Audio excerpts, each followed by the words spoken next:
వారు తన సంఘములో బోధిస్తూ ఈ విధంగా వాక్యము సెలవిస్తూ వచ్చాడు. క్రీస్తు యేసు విషయంలో మీ విషయమై కృపలో జ్ఞాపకం చేసుకుని, అంటే ఏంటి, ఆయన కృప మన పైన హెచ్చుగా ఉంటుందని వాక్యం సెలవిస్తా ఉంది. అయితే మనం గమనించినట్లయితే కృపను చూచి మీ విషయమై నా దేవునికి ఎల్లప్పుడూ ఏంటంట కృతజ్ఞతాస్తుతులు చెల్లించుచున్నాను. ఆయన కృప ఎంతగా ఉంటుందంటే మన పైన ఆకాశము కంటేను భూమి కంటేను భూమండలము కంటేను వ్యాపించుచున్నది. మన జీవితంలో దేవుడు ఆయన కృపను చూపిస్తూ వచ్చాడు, ఆయన ప్రేమను వెల్లడిపరుస్తూ వచ్చాడు, ఆయన సంకల్పము ఆయన ఉద్దేశము నెరవేరుస్తూ వచ్చాడు. ఈరోజు మనం గమనించినట్లయితే నిజముగా ఈ కుటుంబంలో కూడా దేవుడు అద్భుత కార్యం జరిగిస్తూ వచ్చాడు. గడిచిన దినాలన్నింటిలో వారు వెళ్తున్న పనిలో, ప్రయాణములో, రాకపోకలో, అన్ని విషయంలో దేవుడు సహాయకుడు ఉన్నాడు, బలపరిచాడు. యేసేపుకు తోడున్నట్లుగా, దావీదుకు తోడున్నట్లుగా వారిని ఆశీర్వాదకరంగా మార్చాడు.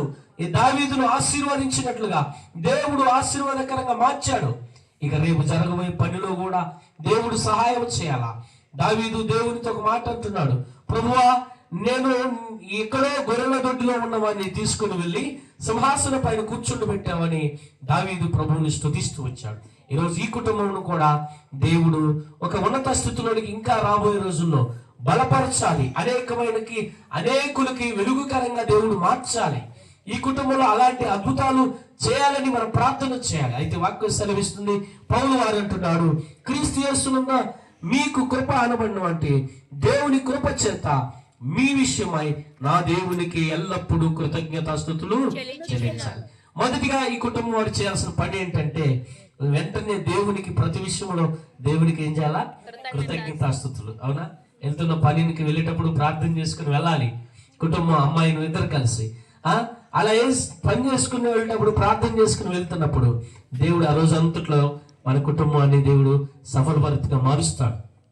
రెండవదిగా గమనించినట్లయితే పని చేస్తున్నప్పుడు అన్ని విషయంలో దేవుడు మనకు సహాయకుడు ఉంటాడు. కాబట్టి అన్ని విషయంలో ఉదయం నుంచి సాయంత్రం వరకు ప్రతి విషయంలో దేవునికి మనం వందనాలు చెల్లించే వారికి ఉండాలి. రెండో మాటలో పౌలు వారు ఒక మాట్లాడుతున్నాడు. రోమా 1:8 ప్రక్కనే ఉండదు, ఎడమ వైపునే. రోమా 1:8 చదవండి. 1:8 మీ విశ్వాసము సర్వలోకమునకు ప్రచురము చేయ నిమిత్తము మొదట మీ అందరి నిమిత్తము యేసుక్రీస్తు ద్వారా నా దేవునికి కృతజ్ఞతాస్తుతులు చెల్లించున్నాను. పౌలు వారు మొదటిగా అన్నాడు, మీ కృప చేత మీరు దేవునికి కృతజ్ఞతాస్తుతులు చెల్లించుడి అంటూ, రెండవది మీ విశ్వాసము సర్వలోకమునకు ప్రచురము చేయండి. విశ్వాసం అంటే ఏంటి? దేవుడు నీకు ఇచ్చిన కొంచెం విశ్వాసం బట్టి దాన్ని నువ్వు పెంపొందించుకో, దేవుళ్ళో బలపరచు, దేవుళ్ళో బలపడు. ఆ విశ్వాసాన్ని నువ్వు బలపరచబడుతున్నప్పుడు ఆ విశ్వాసం ద్వారా దేవుడు మన కుటుంబాల్లో ఎంతగానో దేవుడు ఆశీర్వదిస్తాడు. ఆయన ఎంత విశ్వాసం కలిగి ఉన్నాడంటే అబ్రహాము ఆయన విశ్వాసాన్ని బలపరిచి అబ్రహాముతో ఒక శ్రేష్టమైన మాటను దేవుడు మాట్లాడుతూ వచ్చాడు. ఏంటి ఆ శ్రేష్టమైన మాట అంటే, అబ్రహాముతో అన్నాడు, ఇసుకరేలు పట్టుకొని నువ్వు లెక్కించగలవా? నాయన, ఇసుకరేలు పెట్టుకొని నేను లెక్కించలేను, అయితే నీ సంతానమును ఆ విధంగా నేను ఆశీర్వాదిస్తానన్నాడు. అర్థమైందా? నీ సంతానము నేను ఆశీర్వదిస్తాను. నీవు ఇసుకరేలు పట్టుకొని లెక్కించగలవు, కానీ నీ సంతాన విశ్వాసంతో నేను ఆశీర్వదిస్తాను. అబ్రహాము అప్పటికి ఒక చిన్న సందేహంతో వారి కుటుంబం ఉన్నది. ఏముంటేనమ్మయ్యా, ఎవరో నా ఒక ఆస్తికి వారసులు అవుతారే, ఏముంటే నాకేముంది, ఏమి లేదే అని చెప్పేసి అన్నప్పుడు దేవుడు వారి కుటుంబంలో ఒక మాట చెప్పాడు, నువ్వు వచ్చే ఇదే సమయంలో మీకు ఒకటి కుమారుడు ఉంటాడు, భయపడబాకండి. ఈరోజు మన జీవితంలో కూడా అనేక సమస్యల ద్వారా, బాధల ద్వారా, వేదన ద్వారా కొన్ని సందర్భాల్లో భయపడుతూ ఉంటాం. దేవుని వాక్యం సెలవిస్తుంది, 365 రోజుల్లో ప్రతిదినము భయపడకు భయపడకు భయపడకు భయపడకు అనే వాక్యం సెలవిస్తా ఉంది. మన జీవితంలో మనం భయం చెందాల్సిన అవసరం లేదు, దిగులు చెందాల్సిన అవసరం లేదు. దేవుడు మనకిచ్చిన కృపను బట్టి, దేవుడు మన పట్ల చేసిన ఆశ్చర్య కారణం బట్టి ప్రతి విషయంలో దేవునికి వందనాలు చెల్లించేవారు ఉండాలి. ప్రతి విషయంలో దేవునికి కృతజ్ఞతాస్తుతులు చెల్లించేవారు ఉండాలి. ప్రతి విషయంలో ప్రభు కొరకు ఎదురు చూసేవారు ఉండాలి. ప్రతి విషయంలో ప్రభు ఇచ్చే కృప కొరకు కొరకు ఎదురు చూసేవారు ఉండాలి. అలా ఉన్నప్పుడు దేవుడు అన్ని విషయంలో సహాయకుడిగా ఉంటాడు, అన్ని విషయంలో బలపరుస్తాడు. ఏ విషయంలో ఎనికంజ వేయక గురి వద్దకే మనం పరిగెత్తినట్లుగా యేసు వైపు చూచుచు పందెపరంగమందు ఓపికతో పరిగెత్తిన వారికి కిరీటము దొరుకుతుంది. ఈరోజు దేవుడు మన జీవితంలో కూడా 2025 సంవత్సరం అంతట్లో కాపాడాడు.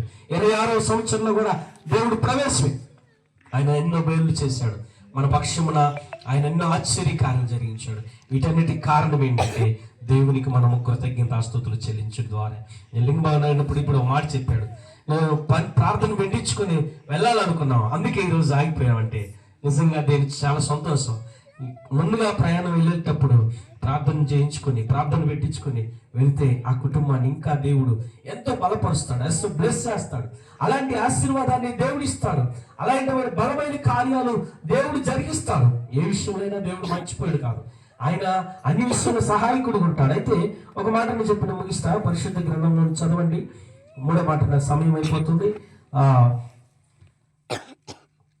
7వ అధ్యాయం 25 వచనం, రోమా 7:25 వచనం. మన ప్రభువైన యేసుక్రీస్తు ద్వారా దేవునికి కృతజ్ఞతాస్తుతులు చెల్లించుచున్నాను కాగా మనసు విషయములో నేను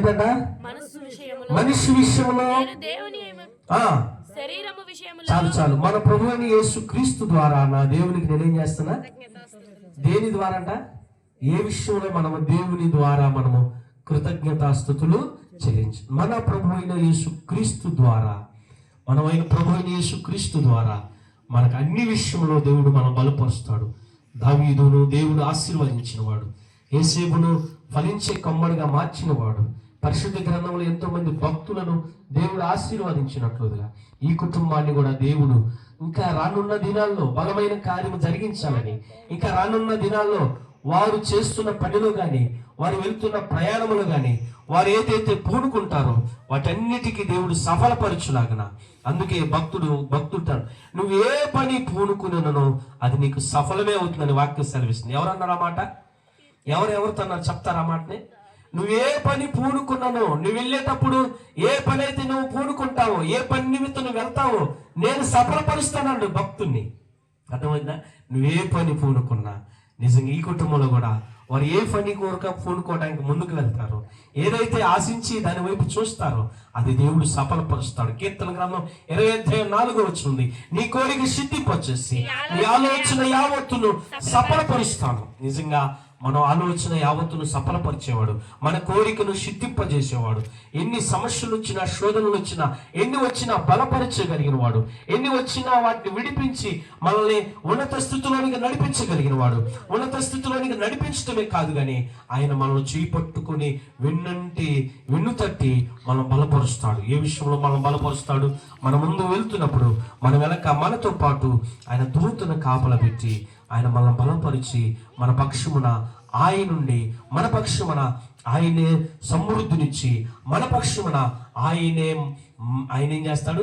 సఫలపరిచి అన్ని విషయంలో సహాయకుడిగా ఉంటాడు. అలాంటి కృప ఈ కుటుంబానికి దేవుడు అనుగ్రహించులాగున మనమందరూ ప్రార్థన చేద్దాం. ఆయన చేసిన మేలులను మర్చిపోక నిత్యము స్తుతించమని భక్తుడు సెలవిస్తూ వచ్చాడు. ఆయన కృప మన పట్ల ఎంతగా ఉన్నదంటే ఆకాశము కంటేను భూమండలము కంటేను మరికి కుక్క యాపించుచు ఉన్నది. ఆ కృప కొరకు ఎదురు చూసినప్పుడు ఎంతగా బలపరుస్తాడంటే అంతగా బలపరుస్తాడు.